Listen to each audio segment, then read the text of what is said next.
গণভোটের রায় বাস্তবায়নের দাবি নিয়ে সমাবেশ করতে হচ্ছে।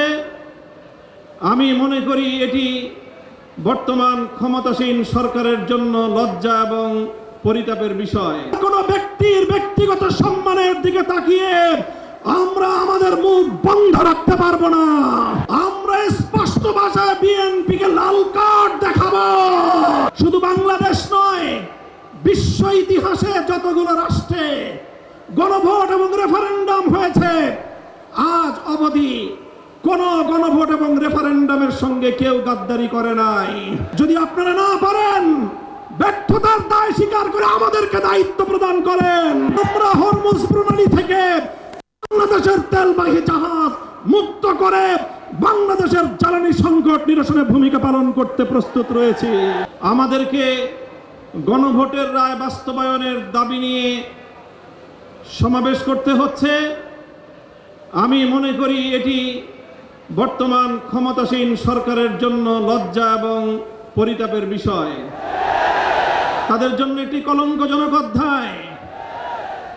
সংগ্রামী সাথী ও বন্ধুগণ, জুলাই বিপ্লব পরবর্তী এই বাংলাদেশের মাটিতে দাঁড়িয়ে আজকে আমি স্মরণ করছি বাংলাদেশের সেই সকল অকুতোভয় বীর সেনানীদেরকে, যারা এই স্বাধীন সার্বভৌম জাতিসত্তার ভিত্তিতে একটি বাংলাদেশ গঠন করার জন্য যুগে যুগে রক্ত দিয়েছে।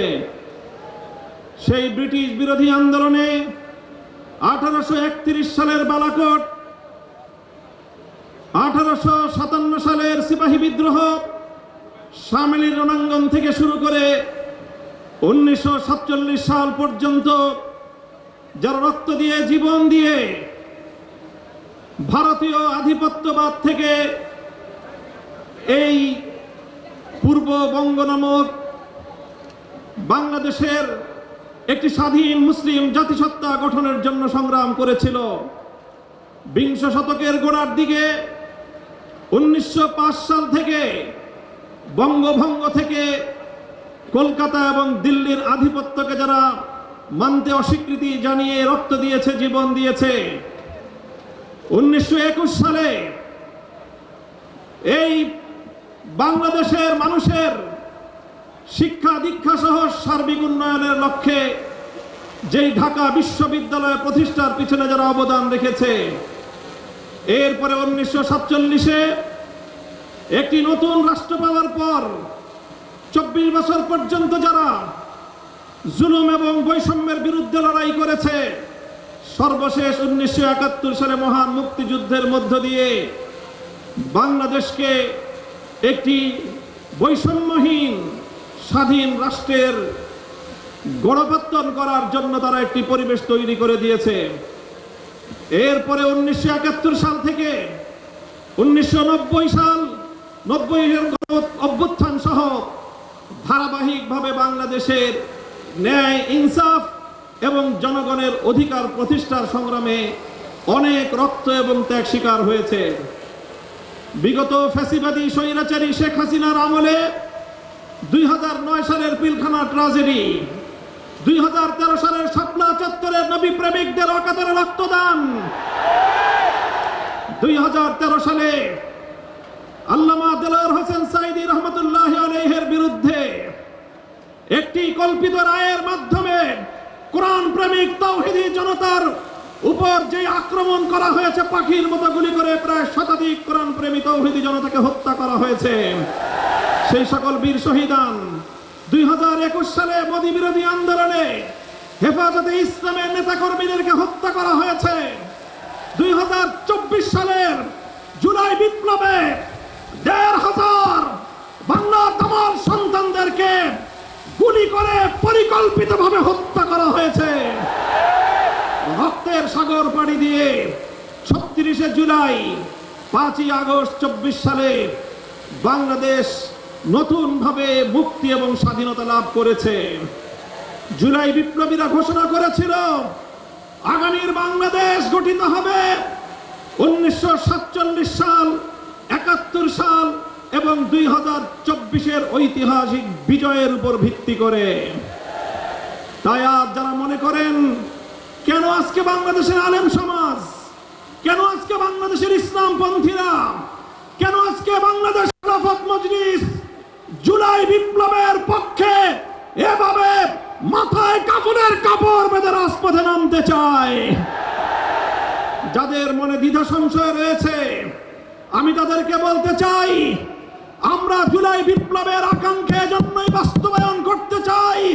কারণ জুলাই বিপ্লব 1905 সালের বঙ্গভঙ্গকে ধারণ করে, জুলাই বিপ্লব 1921 সালের ঢাকা বিশ্ববিদ্যালয় প্রতিষ্ঠার ঐতিহাসিক প্রেক্ষাপট ধারণ করে, জুলাই বিপ্লব 1947 সালের বাংলাদেশের স্বাধীন জাতিসত্তা গঠনের অভিপ্রায়কে ধারণ করে, জুলাই বিপ্লব 71-এর মুক্তিযুদ্ধকে ধারণ করে, জুলাই বিপ্লব 2013 সালের শাপলার চেতনাকে ধারণ করে, জুলাই বিপ্লব 2024 সালের ছাত্র জনতার বৈষম্য বিরোধী আন্দোলনকে ধারণ করে। সংগ্রামী সাথী ও বন্ধুগণ, তাই যারা ইসলামকে ভালোবাসেন, যারা বাংলাদেশকে ভালোবাসেন, যারা বাংলাদেশের শতবর্ষের ঐতিহ্যের স্বাধীনতার সংগ্রামকে যারা ধারণ করেন, জুলাই বিপ্লবের বিপক্ষে তারা থাকতে পারে না। তাই আজ আমি ক্ষমতাসীন বিএনপিকে বলতে চাই, আপনারা ঐতিহ্যের 50 বছরের রাজনীতিকে বিশ্বাসঘাতকতা করবেন না। শহীদ জিয়াউর রহমান, বেগম খালেদা জিয়ার আদর্শের সঙ্গে গাদ্দারি করে বিএনপি টিকতে পারে না। বাংলাদেশী জাতীয়তাবাদ এবং বাংলাদেশের স্বাধীন জাতিসত্তার যে আকাঙ্ক্ষা, সে আকাঙ্ক্ষাকে যদি বৃদ্ধাঙ্গুলি দেখান, আপনাদের অস্তিত্ব বিলীন হয়ে যাবে। সংগ্রামী সাথী ও বন্ধুগণ, তাই আজ আমি স্পষ্ট ভাষায় বলতে চাই, বিগত 12ই ফেব্রুয়ারি গণভোটের মাধ্যমে বাংলাদেশের মানুষ নিরঙ্কুশভাবে সংবিধান সংস্কার করার যেই ম্যান্ডেট প্রদান করেছে, সেই ম্যান্ডেটের বিরুদ্ধে যদি বিএনপি অবস্থান গ্রহণ করে, আমরা স্পষ্ট ভাষায় বিএনপিকে লাল কার্ড দেখাবো। আমি বিএনপি নেতৃবৃন্দকে বলতে চাই, আমাদের একজন সহকর্মী আপনাদের নেতার বিরুদ্ধে একটা কঠোর শব্দ প্রয়োগ করেছিল, আপনারা মব করেছেন। তাই আমি ব্যক্তিগত আক্রমণ, ব্যক্তিগতভাবে কাউকে কোনো কটু শব্দ উচ্চারণ করতে চাই না। তবে একটা কথা বলতে চাই, যেই 12ই ফেব্রুয়ারি নির্বাচনের মাধ্যমে আপনাদের জন্ম হয়েছে, আপনারা যেই 12ই ফেব্রুয়ারির গর্ভে জন্ম নিয়েছেন, সেই জন্ম নেওয়ার পরে এখন 12ই ফেব্রুয়ারিকে অস্বীকার করছেন, অর্থাৎ জন্ম নেওয়া সন্তান পিতামাতার বিবাহকে অস্বীকার করছেন। এর বেশি আর কিছু বললাম না। যদি আমাদেরকে বলতে বাধ্য করেন, আমরা এরপরে আর কোনো ব্যক্তির ব্যক্তিগত সম্মানের দিকে তাকিয়ে আমরা আমাদের মুখ বন্ধ রাখতে পারবো না। মনে রাখবেন, জুলাই বিপ্লবের ভিত্তিতে যেই গণভোট হয়েছে, সেই গণভোটে এদেশের ছাত্র জনতার 24-এর বিপ্লবের যে গণ আকাঙ্ক্ষা, রাষ্ট্র সংস্কার, রাজনৈতিক বন্দোবস্তের যেই সংস্কারের দাবি, সেই সংস্কারের দাবিগুলোই পয়েন্ট আকারে গণভোটে 4টি পয়েন্ট আকারে জাতির সামনে উপস্থাপন করা হয়েছিল। গণভোটের ইতিহাস আপনাদেরকে স্মরণ করিয়ে দিতে চাই। বাংলাদেশে ইতিপূর্বে আরো 3টি গণভোট হয়েছে। আজ 2026 সালে 4র্থ গণভোট হয়েছে। ইতিপূর্বে 3টি গণভোটের রায়ের সঙ্গে কেউ গাদ্দারি করে নাই। শুধু বাংলাদেশ নয়, বিশ্ব ইতিহাসে যতগুলো রাষ্ট্রে গণভোট এবং রেফারেন্ডাম হয়েছে, আজ অবধি কোন গণভোট এবং রেফারেন্ডামের সঙ্গে কেউ গাদ্দারি করে নাই। বিএনপি যদি আজ এই গণভোটের সঙ্গে গাদ্দারি করে, শুধু বাংলাদেশ নয়, বিশ্ব ইতিহাসের গাদ্দার দল হিসেবে চিহ্নিত হবে।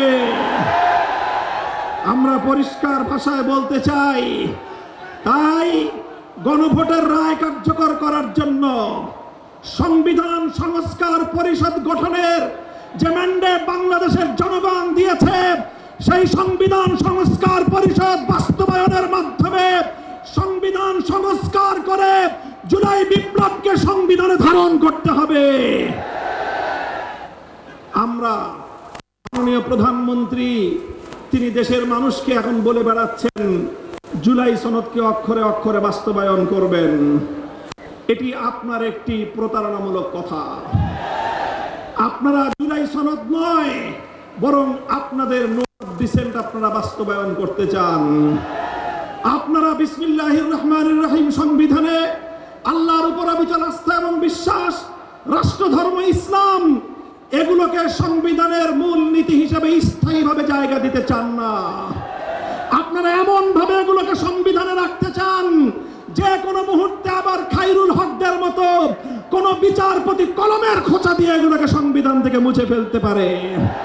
তাই আমরা সংশোধনীর মাধ্যমে নয়, সংস্কারের মাধ্যমে জাতীয় সংবিধানে স্থায়ীভাবে জুলাই সনদের স্পিরিট বাস্তবায়নের দাবি করতে চাই।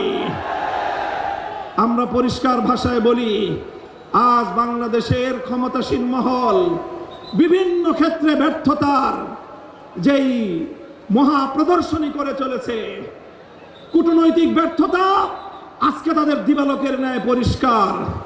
বাংলাদেশের বর্তমান সরকারের কূটনৈতিক ব্যর্থতার কারণে আজকে একটি দেশ থেকে আধিপত্যবাদী দেশ, যারা বাংলাদেশের মানুষের অধিকারকে 15 বছর পর্যন্ত তাদের পায়ের নিচে পিষ্ট করেছে, সেই আধিপত্যবাদী দেশ বাংলাদেশে একজন কূটনীতিক নিয়োগ করেছেন।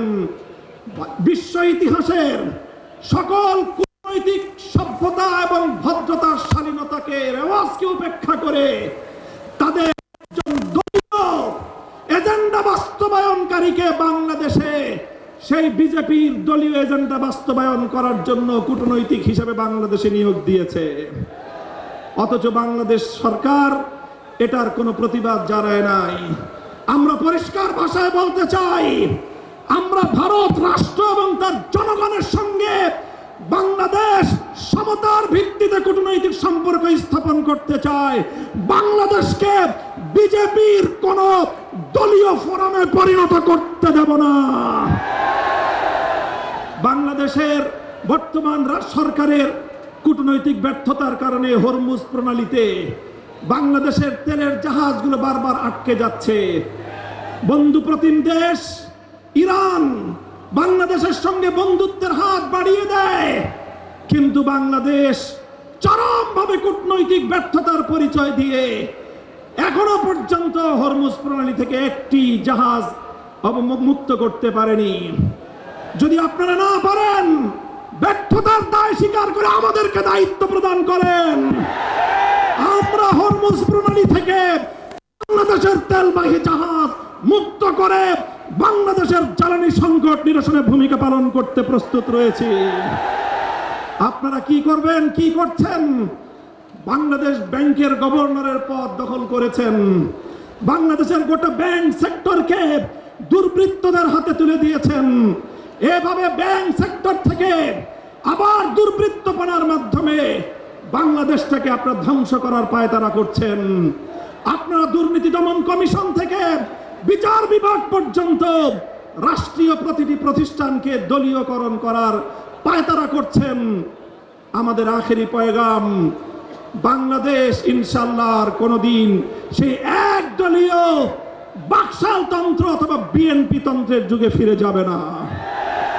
বাংলাদেশের শহীদ প্রেসিডেন্ট জিয়াউর রহমান যেইভাবে বহুদলীয় ব্যবস্থা বাস্তবায়ন করেছে, সেই ব্যবস্থার রাজনীতি যদি করতে পারে বিএনপি টিকে থাকবে, অন্যথায় বিএনপি তার অস্তিত্বের সংকটে পড়বে।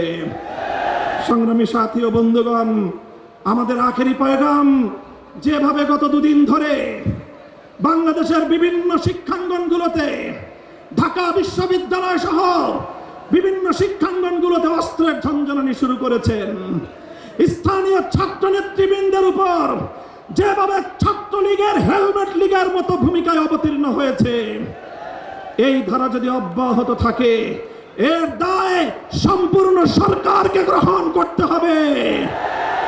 মব সংস্কৃতি বন্ধ করুন, দ্রব্যমূল্য লাগামে টানল, দ্রব্যমূল্যের লাগাম টানুন। এভাবে রাষ্ট্রের প্রতিটি সেক্টরে বিরোধী দলের পক্ষ থেকে সহযোগিতার যে আহ্বান জানানো হয়েছে, সেই আহ্বানে সাড়া দিন। ইনশাআল্লাহ আমরা সহযোগিতার ভিত্তিতে দেশকে এগিয়ে নিতে প্রস্তুত। কথা বলেন ঠিক কিনা? আমি আজকের এই বিশাল গণসমুদ্রকে লক্ষ্য করে আখেরি কথা জিজ্ঞাসা করতে চাই। এই কালো পতাকাটা নামান।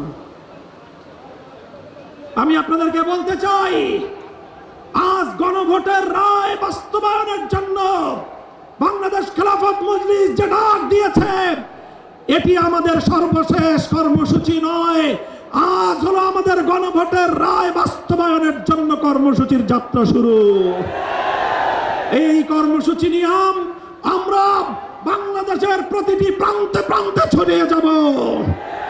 তাই আমি কর্মসূচি ঘোষণা করছি, আগামী 3 মাস, মে, জুন, রক্তাক্ত জুলাই, বাংলাদেশের প্রতিটি জেলায় জেলায় গণভোটের রায় বাস্তবায়ন এবং দেশের অন্যান্য চলমান সংকট নিরসনের দাবিতে বাংলাদেশ খেলাফত মজলিস জেলায় জেলায় নাগরিক সমাবেশ করবার ঘোষণা দিচ্ছে। প্রতিটি জেলায় নাগরিক সমাবেশ বাস্তবায়নের পর 2026 সালের 36শে জুলাই, 5ই আগস্ট ঐতিহাসিক এই ঢাকায় বাংলাদেশ খেলাফত মজলিসের ডাকে গণমিছিল অনুষ্ঠিত হবে ইনশাআল্লাহ। কর্মসূচিগুলো আপনারা বাস্তবায়ন করবেন তো ইনশাআল্লাহ? আমরা আমাদের আবার আখেরি পয়গাম দিয়ে যেতে চাই, এই গণভোটের রায়ের সঙ্গে যদি বিশ্বাসঘাতকতা করা হয়, জনগণের অধিকারকে যদি রাষ্ট্রীয় ক্ষমতার জাতাকলে পিষ্ট করার চেষ্টা করা হয়, আবার জুলাই হবে, আবার যুদ্ধ হবে, আবার লড়াই হবে, আবার সংগ্রাম হবে ইনশাআল্লাহ।